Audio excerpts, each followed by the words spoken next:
মন রাখা আছে কোন ঈশান কোণে বিষণ্ণতায় চোখ কাটা।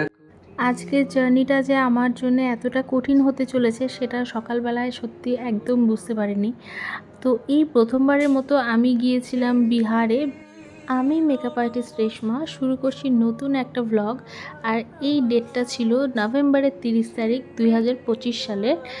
এখন তো আমি ভুলে গিয়েছি যে বিহারের কোন লোকেশনে আমার কাজটা ছিল।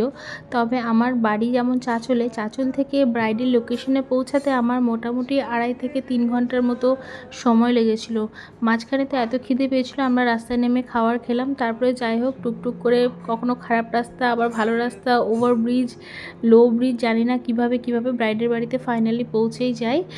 আর এই যে মিষ্টিমতো ব্রাইড বসে আছে। তবে একটা জিনিস কি বলো তো, বিহারে প্রচুর রসম, বাপরে বাপ, আমার মাথা খারাপ হয়ে যাচ্ছিলো।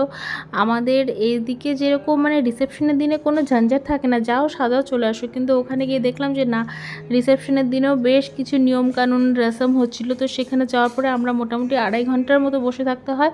তারপরেও রুম থেকে কেউ যাচ্ছিল না। দেন আমি সবাইকে বলি যে দেখুন আমাদের কিন্তু সাজাতে সময় লাগবে, এমনটা না যে আপনারা যাবেন আর হয়ে যাবে।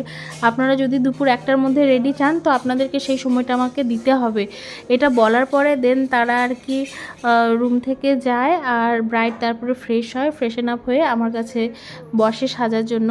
ব্রাইড কিভাবে সাজবে সে তো বলেই দিয়েছিল। আর দেখো, ব্রাইড তো এখানে ঘুমিয়ে গিয়েছে, ও প্রচুর টায়ার্ড হয়েছিল, বাচ্চা মতো একটা মেয়ে, কিউট মতো। আর এই যে ও পুরো, আমি ওকে বললাম তুমি ঘুমাও, তুমি রেস্ট নাও, কোনো সমস্যা নেই।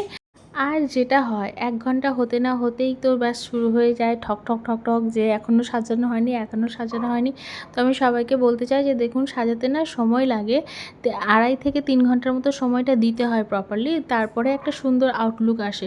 আর সাজগোজ বলতে মানুষ ভাবে যে শুধু হয়তো মুখটাই, কিন্তু না, আমরা অল ওভার সাজের কথা বলি। মুখের যেরকম hair style, dress draping, jewellery পরানো, মোট কথায় একটা ব্রাইডকে কমপ্লিটলি রেডি করতে 3 ঘন্টার মতো টাইম লেগে যায়।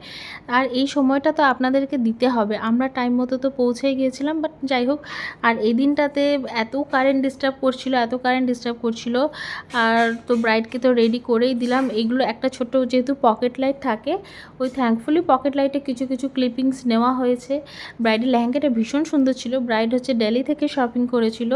তো তোমাদের কেমন লাগছে আমার এই ব্রাইডকে জানিও তো। আমার কাজ যাদের ভালো লাগছে তারা ডেফিনেটলি আমার সাথে কন্ট্যাক্ট করতে পারো। হ্যাঁ মামা, কন্ট্যাক্ট নাম্বারটা আমি স্ক্রিনে দিয়ে দিচ্ছি। আর ব্রাইডকে রেডি করার পর ব্রাইড নিয়ে নিল এই দুপাট্টা, আর তাকে নাকি এতটা ঘোমটা দিয়েই থাকতে হবে। এখন যার দিকে যেটা নিয়ম তাকে তো সেটা মানতেই হবে। তবে আমার ব্রাইড ভীষণ হ্যাপি ছিল তার সাজগোজ নিয়ে। এরপরে আমরা রওনা দিয়ে দিই আমাদের সেকেন্ড ব্রাইডের উদ্দেশ্যে। দেখা হবে পরের ভিডিও।